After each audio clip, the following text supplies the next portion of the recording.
High students, Andhra Pradesh open school society వాళ్ళు 2025-26 సంవత్సరానికి గాను ఇంటర్మీడియట్కు ఓపెన్ స్కూల్ అడ్మిషన్స్కి నోటిఫికేషన్స్ అయితే జారీ చేశారు. ఈ వీడియోలో ఈ నోటిఫికేషన్ గురించి ఎవరెవరు ఎలిజిబుల్ అనేటువంటి అంశాల గురించి పూర్తిగా డిస్కస్ చేద్దాం. సో మనకు నోటిఫికేషన్ అయితే ఇచ్చారు. ఈ నోటిఫికేషన్ అనేది ఎప్పుడు స్టార్ట్ అయింది అంటే మనకు జూలై 12, 2025లో అడ్మిషన్స్ అనేవి స్టార్ట్ అయ్యాయి. ఇది మనం అప్లికేషన్ ఆన్లైన్లో ఫిల్ చేయాలి. ఈ ఆన్లైన్లో ఫిల్ చేయడానికి ఆఖరి డేట్ వచ్చేసి 30th జూలై 2025. ఫీ పేమెంట్కి లాస్ట్ డేట్ వచ్చేసి 31st జూలై 2025 అనమాట. ఒకవేళ ఎవరైనా 31st జూలై తర్వాత కూడా అప్లై చేయాలి అనుకున్న వాళ్ళు 200 రూపాయలు లేట్ ఫీ యాడ్ చేసి మనము 15th ఆగస్ట్ 2025 వరకు అప్లై చేసుకోవచ్చు.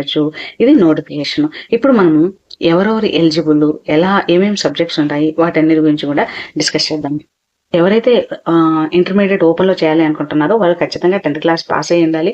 10th క్లాస్ పాస్ అయిన తర్వాత 1 year గ్యాప్ అనేది ఉండాలి. ఈ ఓపెన్లో ఇంటర్మీడియట్ చేయాలి అంటే 1 year గ్యాప్ ఉండాలి. వాళ్ళు ఖచ్చితంగా 31st ఆగస్ట్కి 15 years కంప్లీట్ చేసి ఉండాలి. అలాంటి వాళ్ళు మాత్రమే ఈ ఇంటర్మీడియట్ ఓపెన్లో రాయడానికి వీలుంటుంది. ఎవరైనా సరే మహిళలు, గృహిణులు, లేకపోతే వర్క్లో ఉండి పార్ట్ టైమ్గా చేస్తూ ఉంటూ రెగ్యులర్గా కాలేజీకి వెళ్ళలేకపోతున్నారు వాళ్ళందరూ కూడా ఈ ఓపెన్లో ఇంటర్మీడియట్ని ఖచ్చితంగా రాయగలరు అనమాట. మనకు ఇందులో 2 రకాలైనటువంటి సబ్జెక్ట్స్ ఉంటాయండి. ఒకదాన్నేమో గ్రూప్ ఏ అంటాము, రెండో దాన్నేమో గ్రూప్ బి అంటాము. గ్రూప్ ఏలో మనకు లాంగ్వేజెస్ ఉంటాయి, గ్రూప్ బిలో మనకు సబ్జెక్ట్స్ అనేవి అంటే మన పేపర్స్ అనేవి ఉంటాయన్నమాట. సో టోటల్గా మనం 5 పేపర్స్ సెలెక్ట్ చేసుకోవాలి. గ్రూప్ ఏలో మనము 2 పేపర్స్ సెలెక్ట్ చేసుకోవాలి. అంటే హిందీ, ఇంగ్లీషు, తెలుగు, ఉర్దూ వీటన్నిటిలో నుంచి ఒక 2 పేపర్లు సెలెక్ట్ చేసుకోవాలి.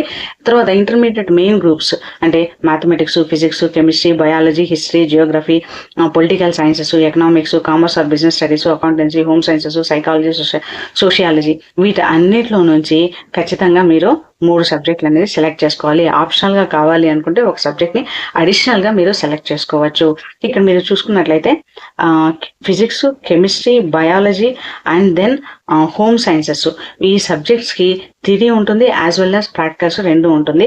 ఖచ్చితంగా మీరు 5 సబ్జెక్టులు టోటల్గా గ్రూప్ ఏలో నుంచి 2 సబ్జెక్టులు, గ్రూప్ బిలో నుంచి 3 సబ్జెక్టులు, మొత్తం 5 సబ్జెక్టులు అనేది సెలెక్ట్ చేసుకోవాలి. కావాలి అనుకుంటే ఈ గ్రూప్స్లో నుంచి మీరు అడిషనల్గా ఇంకొక సబ్జెక్ట్ అనేది సెలెక్ట్ చేసుకోవచ్చు. ఎవరైతే మీరు ఎంపీసీ చేయాలి అనుకుంటున్నారో వాళ్ళు ఖచ్చితంగా 10th క్లాస్లో మ్యాథమెటిక్స్ అనేది చేయాలండి. బైపీసీ చేయాలి అనుకున్న వాళ్ళు ఖచ్చితంగా 10th క్లాస్లో బయాలజీ అనేది చదివి ఉండాలి, అంటే సైన్స్ సబ్జెక్ట్ చదివి ఉండాలి. అప్పుడు మాత్రమే వాళ్ళు ఓపెన్ ఇంటర్మీడియట్లో ఎంపీసీకి కానీ బైపీసీకి కానీ ఎలిజిబిలిటీ సాధిస్తారు. మీరు ఎక్కడైతే ఓపెన్ స్కూల్లో మీరు ఇంటర్మీడియట్ చేయాలి అనుకుంటున్నారో వీళ్ళకు ఆఫ్లైన్లో కూడా క్లాసెస్ కండక్ట్ చేస్తారండి. ఇక్కడ మీరు చూసుకున్నట్లయితే ఓపెన్ ఇంటర్మీడియట్ అనేది మనము తెలుగులో కానీ, ఇంగ్లీష్లో కానీ, ఉర్దూ మీడియంలో కానీ చేయవచ్చు. అంటే English medium, Telugu medium, Urdu medium ఈ 3 ఏదైనా తీసుకోవచ్చండి. కాకపోతే ఈ ఓపెన్ ఇంటర్మీడియట్ మనం 1 year చేయాలి అనేటువంటి ఒక నియమం ఏమీ లేదు. దీనికి గడువు 5 సంవత్సరాలు ఉంటుంది. 5 సంవత్సరాల కాలంలో మనము 9 times అటెంప్ట్ చేయొచ్చు. 9 పర్యాయాలు పరీక్ష రాయొచ్చు అనమాట. అన్ని సబ్జెక్టులు ఒకేసారి రాయాలి అనేటువంటి నియమం ఏమీ లేదండి. మనకు ఓపెన్ ఇంటర్మీడియట్ అనేది ఇయర్లో 2 సార్లు వస్తుంది అనమాట. ఎగ్జామ్స్ రాయడానికి వీలుంటుంది. ఇప్పుడు నోటిఫికేషన్ వచ్చింది కదండి, ఈ నోటిఫికేషన్ మనకు అప్రాక్సిమేట్లీ ఆగస్ట్ వరకు మనకు టైం ఉంటుంది నోటిఫికేషన్ ఫిల్ చేయడానికి. ఫిల్ చేసిన తర్వాత మనకు సెప్టెంబర్లో ఎగ్జామ్స్ ఉంటుంది. సెప్టెంబర్లో మనము మీరు ప్రిపేర్ అయినటువంటి పేపర్స్ని రాసుకోవచ్చు అనమాట. వన్స్ సెప్టెంబర్లో రాసిన తర్వాత మళ్ళీ మీరు మార్చ్లో మనకు ఎగ్జామ్ ఉంటుంది. ఈ మార్చ్లో రిమైనింగ్ పేపర్స్ అనేవి రాయొచ్చు. ఈ విధంగా మనకు 5 years టైం పీరియడ్లో 9 attempts చేయడానికి వీలుంటుంది. ఈ 9 attemptsలో మనం టోటల్గా క్లియర్ చేయాల్సింది ఓన్లీ 5 పేపర్స్ క్లియర్ చేయాలి. అప్పుడు మీరు ఓపెన్ ఇంటర్మీడియట్ సర్టిఫికేట్ అనేది తీసుకోగలుగుతారు. అట్ ద సేమ్ టైం ఇప్పుడు ఇంటర్మీడియట్ రిజల్ట్స్ రిలీజ్ అయ్యాయి కదండి.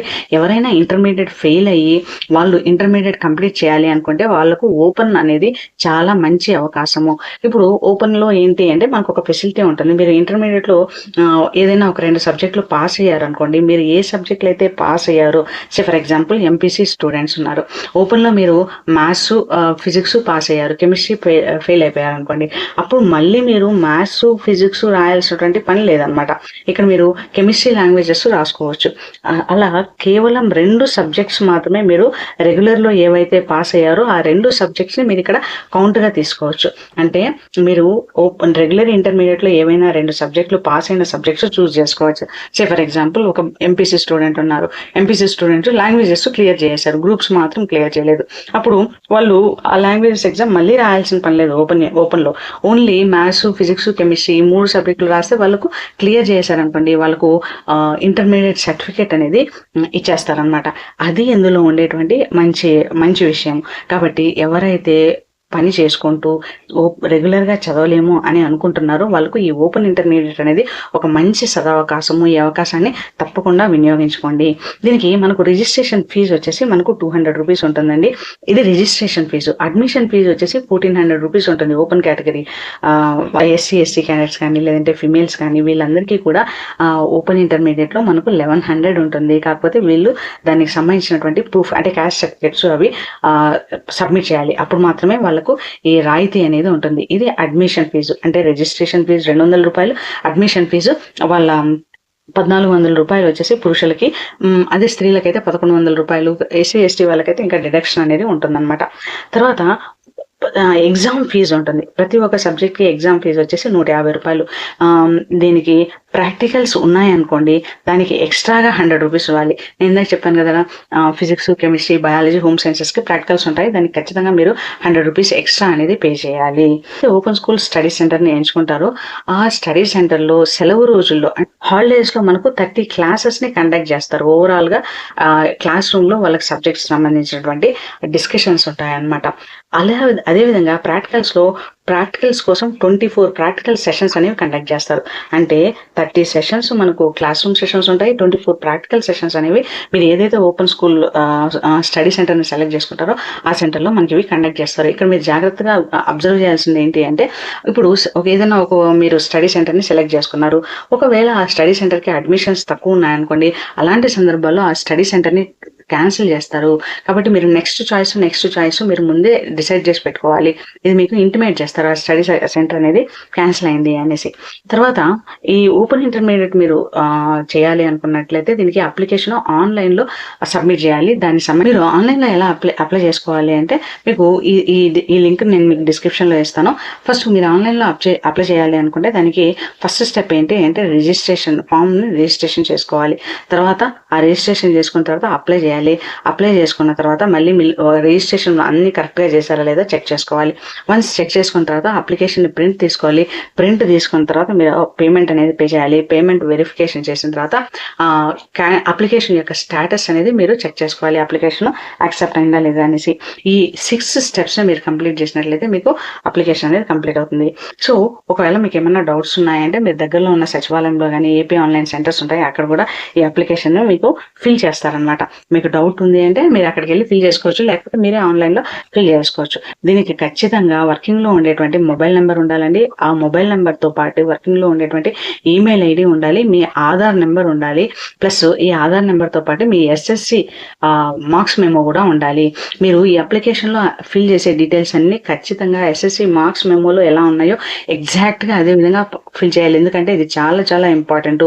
ఒకవేళ ఆ రెండింటికి డిఫరెన్స్ వచ్చింది అంటే మీకు అప్లికేషన్ రిజెక్ట్ అవుతుంది. సో ఈ విషయం గుర్తుపెట్టుకోండి. వన్స్ మీరు అప్లికేషన్ మీరు క్లిక్ చేసిన రిజిస్ట్రేషన్ ఫామ్ అని క్లిక్ చేసిన వెంటనే మీకు ఇక్కడ రిజిస్ట్రేషన్ అని క్లిక్ చేసిన వెంటనే మీకు ఇక్కడ ఒక పేజ్ ఓపెన్ అవుతుందండి. ఈ పేజ్ లో మీరు ఏ కోర్స్కి అప్లై చేస్తున్నారు అంటే, మీరు ఇంటర్మీడియట్ అప్లై చేస్తున్నారా లేదా 10th క్లాస్కి SSCకి అప్లై చేస్తున్నారా సెలెక్ట్ చేసుకోవాలి. సెలెక్ట్ చేసుకున్న తర్వాత ఇక్కడ మీ మొబైల్ నెంబరు, నేమ్ SSCలో ఎలా ఉందో ఎగ్జాక్ట్గా అదే నేమ్ అనేది మీరు ఇక్కడ ఖచ్చితంగా ఇవ్వాలన్నమాట. సో మొబైల్ నెంబరు, నేము, ఆ తర్వాత మీ gender, date of birth, father name ఖచ్చితంగా SSC సర్టిఫికేట్లో ఎలా ఉందో ఎగ్జాక్ట్గా అలాగే ఇవ్వాలండి. తర్వాత మీ యొక్క రిజిస్ట్రేషన్ ఫీజు ఇచ్చి కన్ఫర్మ్ ద డీటెయిల్స్ అనేసి మీరు ఇక్కడ క్లిక్ చేయాలి. ఇక్కడ క్లిక్ చేసిన వెంటనే మీ యొక్క అప్లికేషన్ నెంబర్ అనేది, ఒక రిజిస్ట్రేషన్ ఫామ్ నెంబర్ అనేది క్రియేట్ అవుతుంది. సో రిజిస్ట్రేషన్ ఫామ్ నెంబర్ అనేది క్రియేట్ అయిన తర్వాత మీరు ప్రతిసారి ఆ రిజిస్ట్రేషన్ నెంబర్ ఇచ్చి సబ్మిట్ చేసిన వెంటనే మీరు నెక్స్ట్ స్టెప్కి వెళ్తారు, లేకపోతే మీరు నెక్స్ట్ స్టెప్కి వెళ్ళలేరు అనమాట. కాబట్టి ఈ రిజిస్ట్రేషన్ నెంబర్ని, మీరు ఇచ్చినటువంటి మొబైల్ నెంబర్ని, ఈమెయిల్ ఐడి, ఈమెయిల్ యొక్క పాస్వర్డ్ అనేది మీకు తెలిసి ఉండాలి. అది జాగ్రత్తగా సేవ్ చేసుకోండి. ఎందుకంటే ఫర్దర్గా మీకు ఇన్ఫర్మేషన్ అంతా ఆ ఈమెయిల్ ఐడికే వస్తుంది అనమాట. రిజిస్ట్రేషన్ ఫామ్ క్రియేట్ చేసి ఆన్లైన్లో అప్లికేషన్ ఫిల్ చేసిన తర్వాత అప్లికేషన్ సబ్మిట్ చేయాలి. సబ్మిట్ చేసిన తర్వాత మీరు ఒకసారి మొత్తం కరెక్ట్గా ఫిల్ చేశారా డీటెయిల్స్ అన్ని చెక్ చేసుకోండి. ఒక ఆధార్ నెంబర్కి ఒక అప్లికేషన్ మాత్రమే ఫిల్ చేసేటువంటి అవకాశం ఉంటుంది. కాబట్టి డీటెయిల్స్ అన్ని ఖచ్చితంగా జాగ్రత్తగా రీచెక్ చేసుకోండి. చెక్ చేసుకున్న తర్వాత అప్లికేషన్ ప్రింట్ తీసుకోండి. ప్రింట్ తీసుకున్న తర్వాత దానికి సంబంధించినటువంటి ఫీ చేసేయండి. ఫీ పే చేసిన తర్వాత మీ యొక్క అప్లికేషన్ స్టేటస్ అప్రూవ్ అయిందా లేదా అనేది ఇక్కడ చెక్ చేసుకోండి. సో మీరు ఎగ్జామ్కి ఎలిజిబుల్. సో ఆంధ్రప్రదేశ్ ప్రభుత్వం వారు కల్పిస్తున్నటువంటి ఈ సదావకాశాన్ని వినియోగించుకొని ఖచ్చితంగా మీరు కూడా ఇంటర్మీడియట్ని కంప్లీట్ చేయగలరు. వీళ్ళు ఆంధ్రప్రదేశ్ ప్రభుత్వం వాళ్ళు ఈ ఇంటర్మీడియటే కాకుండా దీనికి సంబంధించినటువంటి బుక్స్ కూడా మీకు ఇక్కడ ఇస్తున్నారనమాట. ఇక్కడ చూసుకున్నట్లయితే అన్ని టెక్స్ట్ బుక్స్ కూడా మీకు ఇక్కడ ఆన్లైన్లోనే అవైలబుల్గా ఉంటాయండి.